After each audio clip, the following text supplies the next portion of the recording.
হরে কৃষ্ণ। আগামীকাল চন্দনযাত্রা মহোৎসব শুরু এবং অক্ষয় তৃতীয়া ও আগামীকালকে। আমরা জানি যে গুরু মহারাজ খুবই অসুস্থ। আমরা গুরু মহারাজের জন্য আকুলভাবে প্রার্থনা করব যাতে গুরু মহারাজ সর্বদা সুস্থ হয়ে ফিরে আসেন আমাদের মাঝে, আমাদেরকে কৃপা করার জন্য। সত্যি কথা বলতে কি, মায়াপুর যখন গুরু মহারাজ থাকেন না, আসলেই অনেক খারাপ লাগে।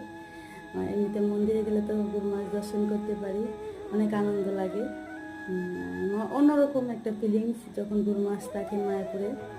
তো আমি এখন আপনাদের চন্দনযাত্রা মহোৎসব কেন হয় বা কীভাবে শুরু হয়েছিল সেটাই এখন বলবো আপনাদের। কৃপা করে আপনারা শ্রবণ করবেন। শ্রী জগন্নাথ দেব মহারাজ ইন্দ্রধনুকে বৈশাখী শুক্লা অক্ষয় তৃতীয়াতে সুগন্ধি চন্দন